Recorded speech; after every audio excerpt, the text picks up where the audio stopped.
Hello, everyone. This is Rev Brad, and you're listening to the Soccer Chaplains United podcast from the Touchline. Today, I have a special guest joining me on the pod, Dr. Brad Miller, one of the founders of Soccer Resilience. It's a new organization whose mission is to train the most underutilized competitive edge in sports, the mind, transforming the mindset and elevating the well-being of athletes, coaches, and parents. Well, Dr. Miller is a licensed clinical psychologist who has his doctorate in psychology from the California School of Professional Psychology, and he specializes in family and children's psychology. During this month of September, I wanted to feature a bit on mental health, and whether you're a professional footballer or a young, aspiring player or parent, I think you'll enjoy meeting and listening to Dr. Miller. So don't go anywhere. We're back right after this. He's found the space, and he's found the back of the net. Just a little off foot, thinking he's going to go far post. Not strong enough with his right hand. Whips that one in. Far post, almost made him ends, and they have. He has the hat-trick. The second in his career. The third of the night. The hat-trick hero. Talked about you're not going to be able to sustain that kind of pressure. To the corner. Goes towards the near post. And you're the angle, and what a goal! What a goal! Well, I want to welcome a special guest to the podcast today, Dr. Brad Miller, and there's a few things about Brad that I love. One, his first name, Brad, just like mine. The other thing I love is that Brad lives in San Diego, California, and I'm very jealous because my family just spent a wonderful vacation in Solana Beach earlier this summer in June. Absolutely loved it, and I've told my children, my wife, if there's any place I would move on earth besides Colorado, likely to be San Diego because of the weather. So, Brad, great to have you on the Touchline podcast today, and welcome. Thanks, Brad. I really appreciate you having me on today. So, Brad, you are a licensed clinical psychologist, a graduate of Wake Forest. We're going to get into some of this. And founder of Soccer Resilience, which is part of having you on the podcast today, with September being National Suicide Awareness and Prevention Month, and with sort of emphasis on mental health. Wanted to have a few guests on this month that talked about mental health and different things that we see in soccer and football amongst athletes and coaches, and again, along the themes of holistic care, which is a desire for most of the chaplains, myself, and the chaplains that work with SoccrChapUtd United. But Brad, share with us a little bit your background and history. Why soccer? How'd you get involved? And I'll let you kind of pick up where you'd like to. All right. Well, thank you, Brad, again for having me on, and love what the chaplains do. It's a great program. So thank you for showing so much care to all the athletes who really need that. My involvement in soccer as a youth player, it was my favorite sport. Just really loved to compete. I was this kind of big, physical, blue collar center back, and just loved to compete. When I was a kid, I would purposely try to find pickup games where I would take the least strong players and then take on the best players and go, yeah, maybe we can at least shut them down, or maybe we can win. And that's how soccer really was for me. It was really my therapy as a kid. And my senior year, was very fortunate, got recruited to go to Wake Forest. And that was when Wake was just becoming a top 20 program. And so I had a lot of work to do. We had about 25 people on the roster my freshman year. And true story, I was probably 24th or 25th in technical skills. Like if you literally drove by the field and saw this guy, you'd be like, is that the coach's son? Are they just letting him practice the team? Like, what is this? And so I had a lot of work. I knew I did. I was kind of a diamond in the rough. Defensively, I had a lot to offer early, but my technical skills were a liability. So I had a lot of work to do. And I really did. I kind of put my head down, grinded, persevered, would, work my way up into more playing time slowly over time. In my last year, I got some significant starts, which was really, really rewarding. But the one thing I was really unprepared for, Brad, was performance anxiety. And it really hit me out of the blue. As a youth player, I was just fortunate. I started almost every game. I didn't really worry about playing time. If I, played poorly, I'd be disappointed in myself, but I knew I'd be most likely back in that position the next day. I wouldn't get taken out for a mistake. But when I got to Wake and the competition was so tough, it's like my brain just got hijacked. And all of a sudden I would worry a lot about really small things in practice, like in different drills. Did the coach see that mistake? Oh no. That's horrible. Or did they see me do this play well? And I just overthought a lot of things. I really became kind of obsessed at times about, the mistakes I made or the mistakes I could make. It absolutely affected my confidence, affected my joy at times, and definitely affected my performance. I was really fortunate. We won an ACC championship, made some of my best friends there. It was wonderful experiences, but it was a real love-hate relationship with soccer. And when I graduated, and so, Brad, too, I didn't tell anybody that I had it. I really kind of suffered in silence. And in fact, I was talking to a friend last week, and he was asking some things about, for his son. And I said, well, I have performance anxiety, right? And he said, what?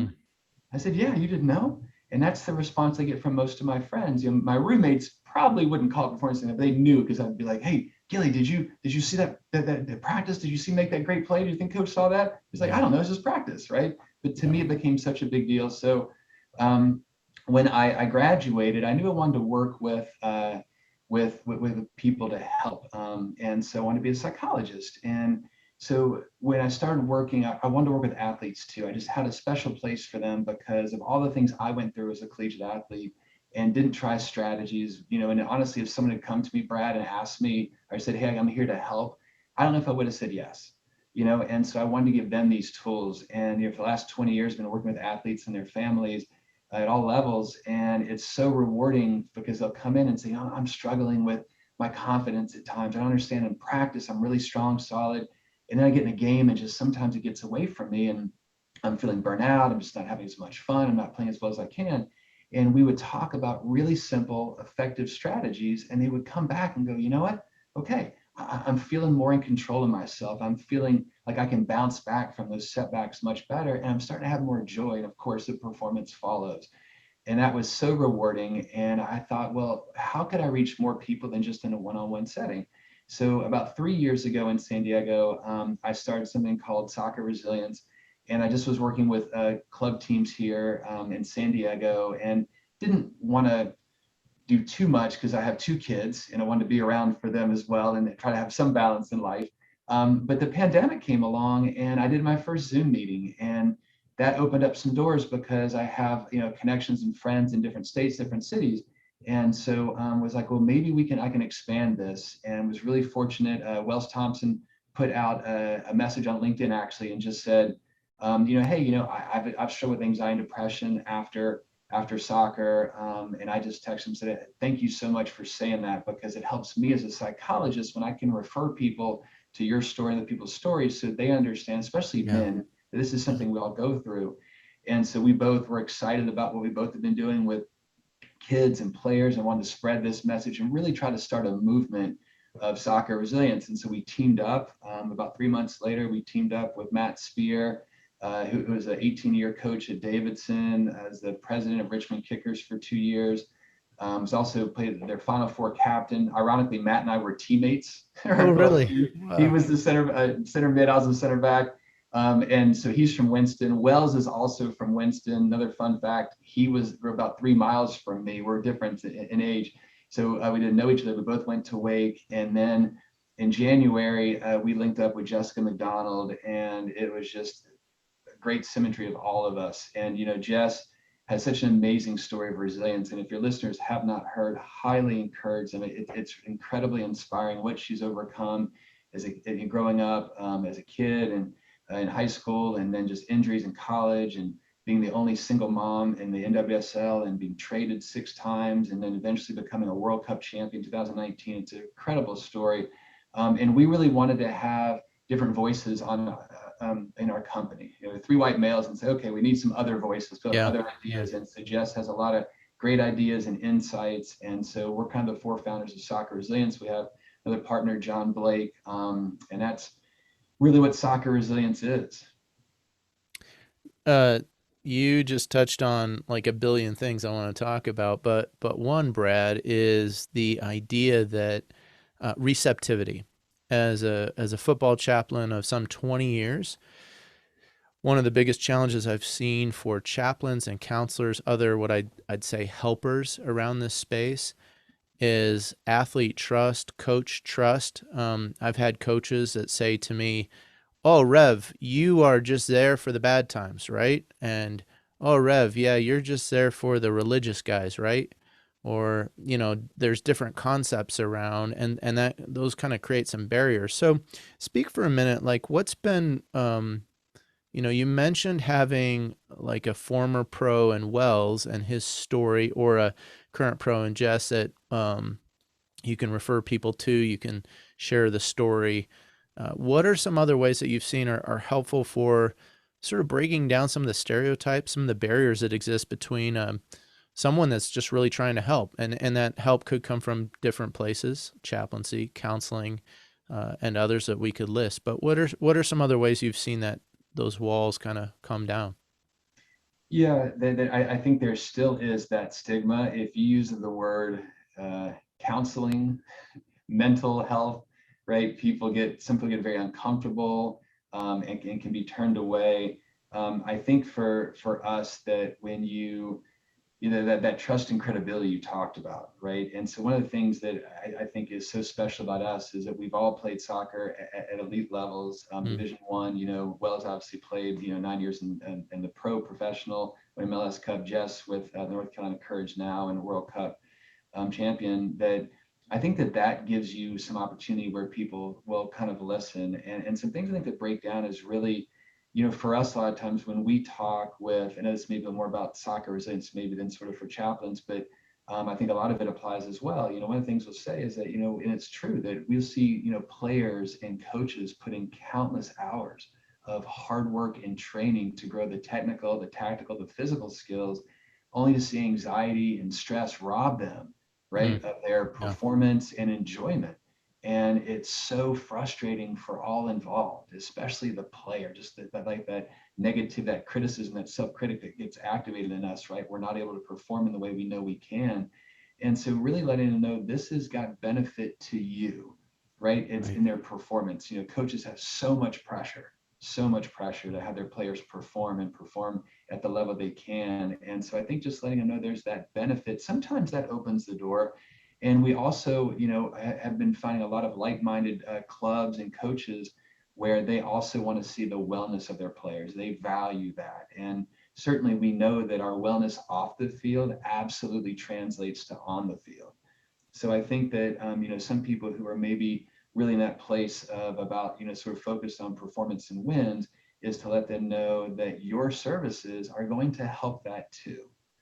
Yeah. And just to help them be open to see that, and also letting them know that if they have, better wellness, spiritual wellness, mental health wellness off the field, that's absolutely going to help when they come on the field, because, life doesn't just stop once we go to practice and once we're in a game and once the game's over. So sometimes I think that can be a useful way to do that. And there are some like-minded people who really see the big picture and say, I want my players, to be well, and have joy and fulfillment. I care about them and their families, if they have families. And so I think that those can be some ways sometimes to maybe get a foot in the door. Yeah. Yeah, you talked about too the obsession that you had with the performance anxiety, and I've seen that play out amongst footballers, elite footballers, especially at the MLS level, where I've seen guys get done with training and they go run stairs in the stadium for 45 minutes to an hour, and then eventually the body breaks down when you keep doing those kinds of things, and so then your physicality is affected by your mentality, and it just becomes this sort of vicious cycle. What were some of the other ways that you saw that sort of obsession, other than just asking teammates, hey, did you see this? Did you see my excellent performance or my poor performance? What other obsessive things came out for you in your own personal experience as you were at Wake? Yeah, so my senior year in high school, I started having a lot of like really good, sort of like pregame rituals. And there's a lot of value and benefit in that, right? The downside of all rituals is sometimes it becomes what happens when you're not able to do it, right? Then the Yeah. anxiety can come. It's kind of more that obsessive kind of part. So when I got to Wake, I just sort of increased that, right? Which is really sometimes like, okay, I have to do this 3.5 hours before a game. Hmm. Okay, then I have to do this and have to do this, right? And if, just the timing of the game, we're getting on a plane, we're getting on a bus, class didn't have time to do it, that would sometimes create more anxiety in me. Hmm. You know what I mean? It was like, Yeah. okay, this is the formula. And I just felt like I had so much work to do because my technical skills were lower than a lot of other people. My coaches would say, Miller, if we just could have gotten you 2 years ago, And so, my mind would go, and honestly, what happened to me is I went to ODP when I was 10. I went to a tryout, and the first 45 minutes were technical, the last 45 minutes were scrimmage. Well, I really struggled in the technical part. And so I developed what is sort of, for listeners, between like a growth and fixed mindset, a real fixed mindset. I was like, well, Brad, you're just this big, tall defender. You're strong, you're athletic, you're great in the air, you can shut people down, but you're really not good with the ball. And that's just who you are. And so I didn't really understand at the time, but what I basically did is I shied away from that.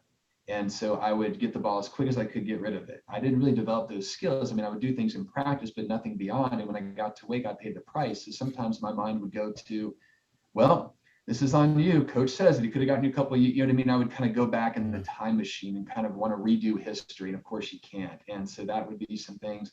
And then just my mind would start to forecast and predict all the things that could happen. Oh my gosh, okay, you're playing today. We're playing Virginia. Oh my, here's your opportunity. It says, okay, what are you gonna do? Oh my gosh, when the ball comes to you, they're so fast and quick and they counter so well. Oh no, and my brain would just start to just flood me with those things. I didn't understand why the brain did that. I didn't really have a plan for what to do except just sort of try to block it out. And sometimes it would, but it would always come back. So I think just overthinking things in the future, even in games, sometimes I'd get in and it would take me longer to kind of acclimate to the game because my brain would be like, oh no, oh no, oh no, the ball's coming your way. I mean, I was so focused on the ball would come to me, Brad, that like I'm in the back and it's the other side of the field in the corner. I'm like, okay, we can lose possession quickly. They send a long ball, center mid sends over the top, and it's right to you. I mean, I was constantly, which was great, by the way, as a defender. I didn't get caught off guard very often, right? But I unnecessarily created so much stress in myself that was over the top. Did you ever see anything with all that stress? How did that affect the other parts of your life? I mean, did it affect relationships or sleep habit or study? How did that impact in other ways? Yeah, during my college years, I had a long distance girlfriend. So that made it kind of easier in some ways because I was just, with my friends and school and soccer, didn't have to try to juggle the relationship part as often during the season. But I think for me that I just didn't have a balance. I didn't have the balance the way I wanted to. I had friends who would go and do more things, and I would kind of be like, how can you do that? I just felt like I had such a small margin of error. I had so much work to do that I didn't get that luxury sometimes, and I still had a social life and go out with friends and do things, but there would be things that other people would never notice, but I knew in my head, I'm like, well, no, you can't do that. You've got to work on this, and so I think that and now as I look back, as I even hear myself say this to you right now, Brad, I realize that's so not true. That makes it so much worse, right? If we invest everything into something, the amount of pressure that puts on that, and of course, when it doesn't go well, because all things have up and downs, it just activates the alarm. Our brain's in threat mode, and then it makes you want to double down on all those things like you talked about. My body's exhausted, but I'm going to run, 45 minutes on the stairs because that's going to give me that extra edge, not understanding that what's the impact on that maybe in 3 days, in a week, and in a month. Yeah, I've even seen that amongst some of the managers and coaches that have been at some of the clubs is they double down, as you say, and they say, all right, we've got to get in and study the game film better, or we've got to figure out training patterns and mechanisms to try and get more performance out of our team. And, eventually they start showing up at 6 a.m. and leaving at 9 p.m. at night, and there's no room or space for anything else in life, and they really become dead in some senses. They overburdened, overtaxed, overworked, and the results continue. They continue to decline or not, the amount of effort and work poured in, and we can see that, even in other industries as well, right? Workaholism is can really have impacts in many different ways, and we're better when we're balanced because we're whole people. We have other dimensions to us that need to be fed and cared for and cultivated, and so yeah, I appreciate those things, and especially when we're younger and especially in college, we don't have sometimes that life experience or those people around us that can say, hey, take a break. I remember one footballer had been running the stairs after training, and he still wasn't breaking into the lineup. He was still struggling. And I shared with him. I just said, hey, what would it look like if you just went and did something that you are passionate about that feeds something else part of your life. And I can't take any credit for anything, but I think he started to go fishing, and sure enough, a few weeks later, he kind of had a little bit of a breakthrough with the team, and you could see his mentality really change, and it was different. So it's kind of sweet to see those kinds of moments when people actually get into a flourishing mode rather than a floundering mode, so to speak. That's that's really well said. There's one piece, if I can add this too, is a piece of resiliency that people don't often think about, but is really crucial, is recovery. And physically, right, we know that if we go and lift weights, right, that we lift weights, we have those microfiber tears in our muscles, and Yeah. the day off allows the healing cells to come in and make them bigger and stronger. And over time, you have more strength and power. Well, mentally and emotionally, as you talked about, so many people who were very driven, and certainly at Wake, I mean, I really wish I would have had someone tell me this. That it was almost, it's either a sign of weakness that I need recovery, or it's almost like an add-on. It's like, well, it'd be nice, but I don't really need it. And instead, I'm going to do more and more. And that our brains sometimes, especially elite athletes and people who are very driven, perfectionistic, and really want to achieve, that we get that reward, that dopamine reward, that feel good chemical of when Right. we accomplish something. So even we have downtime, it's like, well, I'm just going to work on this, or I'm just going to do this, I'm going to do this. And it's hard to sit and relax. Yeah. And that mental and emotional recovery from practice. I mean, think about for athletes what they go through in just the day of life, even off the field, right? They've got, relationships, finances, health, family, friends, those types of things. That's mentally and emotionally draining. Then they step on training at that elite level that requires so much focus, so much to do. And then there's the stress, of course, right? The thoughts come in, the negative thoughts about, okay, which team am I practicing with today? What does that mean? Does that mean I'm going to be starting? Does that mean I'm not going to be starting, right? Does that mean that coach doesn't like me? Does that mean this and this? All those worries come in. And then when we're done with practice, our mind is exhausted and it needs to recover. And if we don't build in recovery, mental and emotional recovery, and we just wake up and expect our mind to be alert, focused in the present moment, and being able to manage the emotion, the stress that come with it, it's just not realistic. And so that's something we really try to stress, is the value of recovery. When you're done with training, when you're done with practice, what do you do to recover? Yeah. Some people are like, well, I go play video games. And again, now in some ways, if that's a distraction, that can be kind of helpful, but that's not also letting your mind recover, right? Just those things of gratitude journals, meditation, mindfulness. If you like to go for a walk outdoors, just something to let your mind settle and recover and get in the present moment is so crucial, to recover from the day, but for the longevity, as you kind of spoke of. And for that person, fishing might have been that great recovery. I'm going to go and mentally recover and just be more quiet and at peace while I fish. Yeah. Yeah. Yeah. For chaplains, we use concepts of Sabbath and rest to talk about the need for the mental and the spiritual to experience just a place of solitude, quiet, sometimes communing if in terms of a person of faith, connecting spiritually with maybe others, with God, however that is. And but those are important aspects to consider. So Brad, you shared and said, we're teaching these things. So share a little bit about soccer resilience, the work that you guys are doing. I know that you're doing work across many different levels, youth clubs all the way up to professionals. Share a little bit about some of the work of soccer resilience, the aims, the outcomes that you're seeing already. What we're 3 years or so into this, with a pandemic thrown in. So, but what are some of the things you guys are seeing with soccer resilience in terms of just your own work amongst the football community?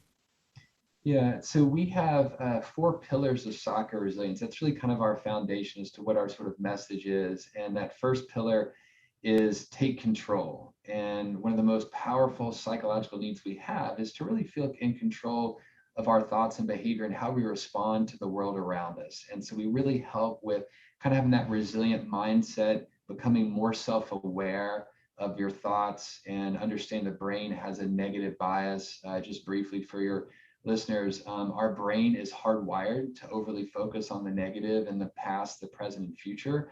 And it really comes from our brain's number one job, which is to survive.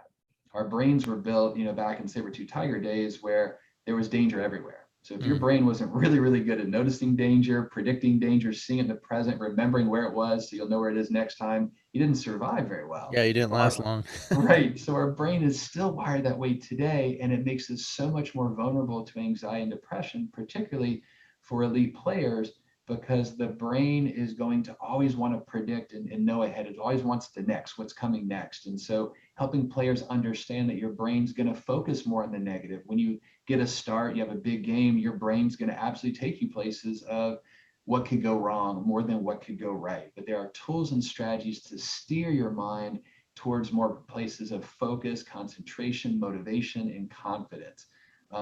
Brad, do you know what percentage of our daily thoughts are negative? I'd imagine it's pretty high. I'd say 75% or higher for the untrained mind, maybe. Yeah, 80%. The Wow. average person, the average day is 80%. So if we think about that, then if we're going to go play soccer where there's a ton of potential to feel embarrassed, disappointed, frustrated, the brain's going to help highlight that. And it wants us to avoid. That's unfortunately the brain's number one solution is avoid. Coming on the podcast, I always get nervous, and so I'm a little nervous. My brain's like, you don't have to do this, right? Brain's like, that's a great idea. Yeah, Brad will be disappointed. It's incredibly rude and disrespectful, but hey, you won't feel nervous. You won't make a mistake, right? So that's what our brains do. So we really help them focus on taking control of their mindset and then also their body. Things that's so powerful, that deep diaphragmatic breathing, quickest, most effective way to regain control of our mind, reset our brain, get ourselves in the present moment, buying that optimal state of energy. So we give them lots of tools and strategies. And we talk about really being proactive versus reactive. Proactive is strategies to help you strengthen things, rewire your brain so you're less vulnerable to having some of the anxiety and stress overwhelm you, and then having a response in the moment. What do you do in those moments when we have a mistake, make a mistake, have a setback? So once we talked about taking control, we really want them to dive into their purpose. And a lot of players don't really have a strong sense of why they play. So we want them to dive into that. And if we can help that purpose also connect to others, it's an extra value. And so people with that deep, meaningful purpose outlast and outperform those who don't have that deep, meaningful purpose. And when it also relates to people around you, that will help you excel as well. And it really is key to giving you more motivation and confidence and perseverance, because purpose helps push you through those hard times. It reminds you of what you're doing, why you're doing, and steers your mind towards how you can try to accomplish that goal rather than the obstacles. And that third pillar is build perseverance. And most athletes, all athletes, know how to persevere. As I talked about, it was a strength for me. But what about when it doesn't work? We all hit walls. We all hit moments when those strategies we have that help us push through aren't working, and we need other tools. And we really come in, help them prepare and predict. They're going to have setbacks, but have a plan. Most players, honestly, don't really have a plan for what to do when they make a mistake. They have a plan for when they're going to make a run, right? When they're going to, where they're going to go on set piece. But what about when you make a mistake? What about when you overthink? And so we give them those tools. And that last pillar is enhanced performance. And we really bring it together to say you can have now you're going to see the results translate on the field, right? You're going to play to your abilities. You're going to feel more confident, play more consistent. And a big part of that is helping them, like you talked about, not have that performance identity, more of a purpose identity. This is why I play versus, okay, what were the outcomes? And steering away from being outcome focused. How many goals do I have? How many assists? How many minutes have I played? What's our team standing? Versus how can I grow? How can I keep growing? How can I keep improving? And so that's really the foundation of what we do, and how we kind of deliver that. Right now, we're a year into this, and we are continuing to grow. In addition to our team, I just want to mention we have some wonderful ambassadors. We have over 10 ambassadors now, many current players, former players, all kind of want to be part of this movement to really help build that resilience of players on and off the field. So our main kind of three ways that we do that, Brad, is one, through mental training sessions. That's often been Zoom thus far. Depending on locations, we can do that in person too. But we kind of walk them through sort of our foundation, kind of the sports psych 101, that foundational part first. And then some teams we've done a deep dive, gone back and kind of more advanced levels of sort of tools and strategies to help them. So mental training sessions. We also do, we created in June our online academy, which is a online resource for players, coaches, and parents. Have separate segments for that. And we really want to try to treat the whole environment to best help the player. And so it's crucial, especially with youth players, to involve parents and coaches, but collegiate and pro, really helping those coaches understand the mental game, how to strengthen that for their players, using specific strategies in practice and games to help them strengthen that, and how they can help support their players when they go through struggles. So I think that's so crucial. So we give lots of tools and strategies for all those people. And it's great. It's got videos and resources for people like Walker Zimmerman, Kara Recaro plays for the Courage, Jess Wells, where they just talk about different parts of the game, different strategies, how they bounce back, struggles that they've gone through, tips that have helped them, and to make it fun and enjoyable. And what I love about this is it's such a great way to help people have a resource they can go to at any time. And we had like these monthly team talks. We just had one with Carrie Recaro on Sunday. We've got, people from all over the country talking about how to help parents, players, and coaches, right? And those kind of conquer setbacks and how to optimize performance. And so we're able to reach a lot of people with that online academy. Really excited about that. And then we also have one-on-one mentoring. And that's where it can be a youth player, college or pro, who's looking for ways to improve their mental game. And we have a growing group that can help service those people and really help them. Having people who have experience in soccer and pros in soccer just say these are common things people go through, because most people think they're defective, like this is me, I'm defective, something's wrong with me. And to go, no, this is common, and these are the ways we can help you manage it, is just so important. And it translates to off the field too, because obviously we can have stress and worries off the field as well as on the field. So we try to kind of serve the whole player. And we're continuing to build. We're in talks. Well, we're now the sport mindset advisor for the NWSL PA. We just had our first presentation on Thursday with the Kansas City NWSL team. It was great. Able to offer them resources that they really struggle to have access to because of the low wages in the NWSL currently. Right. Just trying to really impact a lot of people, a lot of areas. Yeah. Brad, you said something that I kind of want to touch on here. So Landon Donovan in 2013, he's, a really well-known, recognized U.S. soccer player. He talked about sort of this stigma around mental health and getting help. And I want to read this quote. He said, "We have a sort of stigma that being in a difficult mental place is not acceptable. We should, quote, pull ourselves up by the bootstraps, end quote, and, quote, fight through it, end quote, and all this. And it's a little peculiar to me that the whole idea that if someone's physically hurt, we're okay with letting them take the time they need to come back.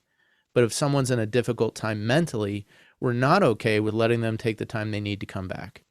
Hopefully there's at least a few people out in the world that can relate to this and can somewhat be inspired." Those comments by Landon in 2013, and here we are 8-9 years later, and we're starting to see more emphasis around mental health, where clubs, PA, they're starting to value this differently. Are you seeing, you just talked about having this session with a lot of people from around the country. Are you seeing people be more receptive, and the stereotype around mental health and getting help and care kind of break down, or where are you seeing? I know a lot came out from the Summer Olympics and what went on with Simone Biles, but and even Michael Phelps' documentary that was out, that was really powerful for a lot of people. Where are you seeing sort of the state of mental health in the soccer community?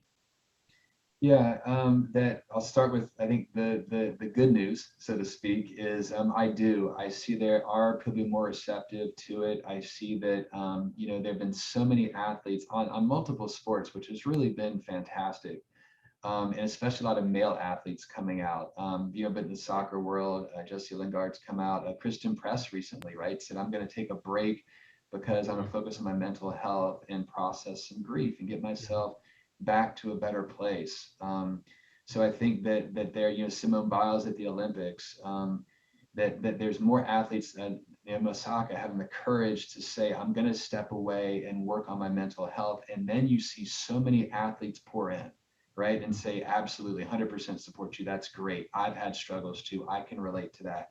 So I think the language it's getting more commonly talked about. There is some growing acceptance. I think that the younger generations, the youth players and maybe the young college players, they're more comfortable talking about mental health. It's more common language for them. People talk about depression and anxiety. I think the older, players, maybe some of the coaches, it's not quite as familiar and comfortable. So I think there's been a lot. Even the FA, in England, the football governing body in England, they came out and started a campaign where they want to help really look at mental health like physical health. And Prince Andrew had a series. I don't know if you saw it on YouTube. It's really great. Had six footballers, some very famous ones, Terry Henry, different ones, who just talked about mental health and how it affected them, but they didn't bring it up. So I think that the language and discussion has gotten much better. There is more awareness of that. And I also think there still are some barriers. Is it a generational attitude? Because I mean, my coaches, when I was growing up playing the game, were, pull yourself up by the bootstraps, crying's for sissies, those kinds of cliches and attitudes. So is it a generational thing, or is it perhaps we can't point to just one thing, but would you point to some other things as well? Yeah, so I would definitely say a generational thing. I think every generation gets a little bit more enlightened, a little bit more. And that doesn't mean every single person in that generation, obviously. But if we take a 15-year-old and say, do people at your school talk about anxiety and depression? Do you have friends? If you on social media, do you see that? And they're going to say, yeah, that's something that people talk about more. If you get someone who's 55 and say, do your friends talk a lot about, what you see on your social media? Probably not nearly as much. And so Not I as think much. Yes, I think there is a generational thing. And then I think it just depends, there's a powerful influence on the families we grow up in, right? The communities we're in. Our family has a huge impact. Sports, so much of it is, especially just like Landon Donovan said, push through it, grind through it. I mean, we hear that so much. And I think coaches are excellent at training players to persevere when they're physically tired, right? Yeah. No, one more sprint, right? One more play. Okay, now you're tired. Okay, now work on this technical skill. I think coaches are so good at that. And it's the part about relating and connecting that I think a lot of, there's a real shift in coaching where some of them are starting to do that more. But I think age plays a factor. I think it's just what you're used to. And we all are uncomfortable with change, Sure. and so it's a hard thing when you've been socialized to not talk about it, not show it. And then people want to start to talk to you. I just kind of laugh with some of the male clients I work with. I say, how many times do you ever, talk to your friend and your buddy and go, hey, you want to just come over and talk? It's like they just laugh. Well, yeah, we don't do that. Now, That you doesn't want to come happen. over and go shoot pool or go for a run or you want to watch a game, and then we might talk while we're there, right? So I think that there's a gender issue as well. Men, that's just much harder to do in your work. I'm sure you see that quite often. So I think that it is age. I think it's also just a lot of just culturally in society. Even we don't show weakness. Yeah. Someone will take advantage of you. Don't show weakness and just sort of cover it up and look like you're fine. And so I think there's still a tremendous amount of work to do. Is there another end of the spectrum though? Because some of the coaches that I work with, and I try to, I try to just be a mirror to them. I just try and hold it up and say, do you see this about yourself? Do you know this about yourself? And most of the coaches I work with are of the age and the generation where, it was grit, determination, push through. But some of their criticism is we have a generation of kids that have been helicopter parented, and everyone has won an award, an achievement award, like whether they've failed and I don't know if you've watched the Ted Lasso series, but there's a couple episodes in there where Roy Kent gets upset because everybody wins an award and he's like, we lost. I think he used some choice words in there, but is there a flip side to this where maybe the younger generation is mentally not as strong or not as well developed because, we could maybe point to a few things, including people being into their devices so much, but is there a side to this too, where bringing bringing a bit of balance into that, or do we need to bring balance, or do we just need to kind of accommodate? Yeah, and I hear that quite a bit too. And that, to me, I think that it's a myth, right? That if now I'm vulnerable, I'm in touch with my emotions, I can let you know when I'm anxious, when I'm kind of nervous, when I'm depressed, when I'm feeling kind of more down, my mood's down today, then that means that, Brad's just going to stay stuck there, right? Now Mm. he's not going to be able to perform or take on challenges or push through the hardships of life. And something we really stress is that, resilience, that, if you look it up, it's going to say basically that you're able to bounce back quickly from setbacks. And that is a part of it. But the thing we really stress is that you're going to feel the emotion of it, and that's okay, right? The ability, I have worked with veterans of PTSD. You have PTSD from war, different things, and they become numb, and they will work so hard to get to a place where they can feel, and they'll go, oh my gosh, like I'm getting sad now about this thing happening with my partner, or I'm getting, nervous about this. What is wrong with me? I mean, I went through these things at war, and here I am getting nervous about meeting someone new. What's wrong with me? Right. And so Mm. just talking about how that ability to sort of, if you can have self-awareness and notice those things, now you learn strategies to apply it. So I think if the thought process is, well, now people are more in touch with their emotions, they can say they have anxiety and depression. When they do, if we don't give them tools and strategies to help them, then we're obviously leaving them ill-equipped. And so I think it's really that wonderful balance that I think the younger generations are so much more open, so much better at doing. Not everybody, but they can.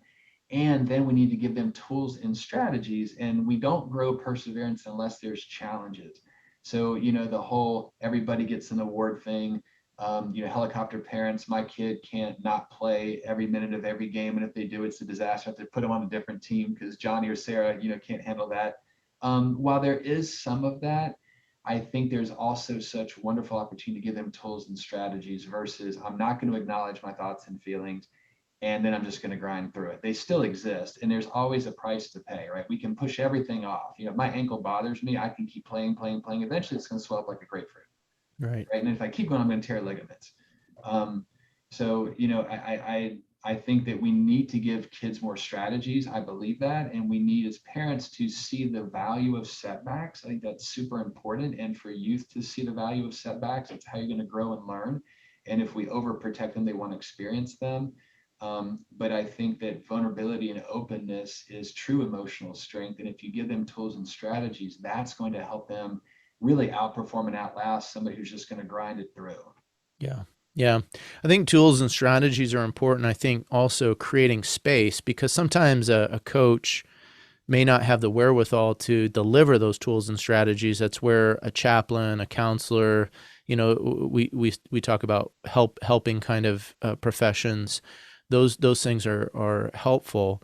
I want to touch just briefly though, Brad, on suicide prevention and awareness, because we're in September, and perhaps one of the most familiar cases, Robert Enke, who was a German goalkeeper, died November 10, 2009. He was sort of in position to maybe be Germany's #1 goalkeeper for the 2010 World Cup. And let's talk a little bit about how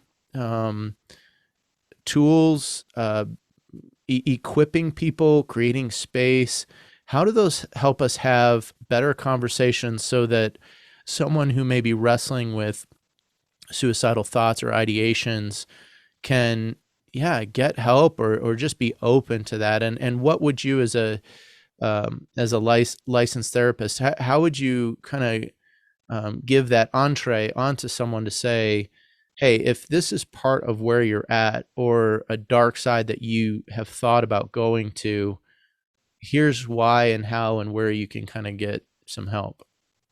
Yeah, so maybe sort of in a team level, if we're thinking about that, like what maybe even coaches can do is, if a coach just says, hey, we are all going to go through some mental health struggles at time. We're in the middle of a pandemic, right? Their mental health is the lowest it's been in 20 years. So some of you are going to have anxiety and depression become more impactful on you. And just want you to know that these are things that happen to all of us, and there's resources and help. If you could get a coach to say it, that would be amazing. Acknowledge that it exists. Here's the resources we have. And many teams don't have those resources. They don't have you or someone else, a chaplain or mental health facility. Then it's sort of like, here's some places you can call. Here's where you can go. It would be great if the team maybe had like a designated person on that team who maybe either from a personal experience, you know what I mean, who just kind of said, hey, I've gone through this before. I want to help you guys. These are some things that would maybe a great outlet. In an individual place, that if somebody's going through a tough time, that I think, especially if they're male, then, want to let people know they're not alone. And these are very common things we struggle with. During the pandemic, we are more worn down mentally and emotionally. And so we're going to have more anxiety and depression. We're going to lose focus. We're just not going to feel like ourselves. Things are going to stick with us longer that are negative. We're going to struggle to overcome things that maybe were easier before the pandemic. And so I think that just kind of normalizing some things. And some people are not receptive to going to talk to someone. Right. I think let them know there's people you can talk to. And a lot of people, in my experience, are not open to it. And I say, you know what I'd love you to do, you like sports? They say, yeah. And so, you know who DeMar DeRozan is? Oh, he's NBA All-Star. Michael Phelps is, right, one of the gold medals. They have a wonderful YouTube video that I would recommend. I recommend this to so many men. I don't know if you've seen this, Brad, but it is amazingly powerful. They both just have this very open, it's kind of through the Bleacher Report.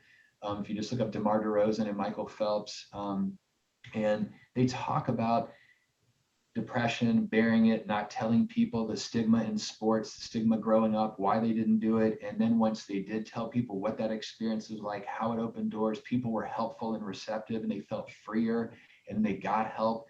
So I think there's so many athletes who have come out and shared about depression and anxiety and how it's affected them, that steering them sometime to watch a video is a really good first step. Yeah. It's like, okay, well, if these guys go through it, okay, this is normal. And so I think whatever we can do to let people know that these are common things, they're really prevalent. We just don't talk about it. It looks like nobody in the locker room besides you is going through this, but there's probably 3 or 4 people who are. And then directing them towards those resources, like here's people where you can go to get some help. And if they're not receptive, like, okay, I get it. Well, why don't you just kind of see what DeMar DeRozan or Michael Phelps are other athletes that they feel inspired by, Naomi Osaka, right, Simone Biles, whoever it may be, if male, female, and listen to them tell their stories. You can just YouTube and just say, depression in soccer, and there are like 10 different stories that come up. Yeah. And Yeah. so Normalizing so important, even as chaplains, as we deal with spiritual related issues, we try to normalize things that, hey, it's not abnormal to have questions about your faith, about God, about, we use big terms sometimes like theodicy, how do good things or how do bad things happen to good people? We wrestle with these questions, and sometimes we feel very alone in our wrestling. And it's just in that space to say, you're not alone. And this is not abnormal or strange or weird. This is part of how we're wired and who we are. And so that's a good word just to even encourage, say, I think when footballers that I've met, when they can meet someone else that shares a story, shares a similar experience, they can glean from them. And it's one way of just helping each other on the journey. Sometimes I've used this phrase that as a Christian person, I'm just one blind beggar telling another beggar where to find bread, and it's a sense of I'm sharing my own story, my own pain, so that you can learn that your pain, your story can be healed, transformed, or you can understand it differently. And I think normalizing is a pretty important part to that. So appreciate that. And I'll have a link to some of these stories in the podcast notes so that people can access them. Well, Brad, just as we get ready to wrap up for today, I'd like to have you just share a little bit more about soccer resilience, and maybe there's an individual athlete that's listening right now, and that person is saying, my club, my team, my organization does not really get this. They don't, I'm alone in wanting to work on my mental health. What resources do you have for the individual? And then maybe there's a technical director, a general manager, someone in club leadership, executive, otherwise, or a coach. How do they engage soccer resilience so that they can maybe bring programs in or bring you guys in to kind of do the things that they themselves are not equipped enough to do? Yeah, so a great place to start is SoccrResilience.com. Our website's a great landing spot. We have lots of things. You'll learn about our team. You'll learn about our services. The best way to contact us really through email would be Wells, WELLS, at SoccrResilience.com.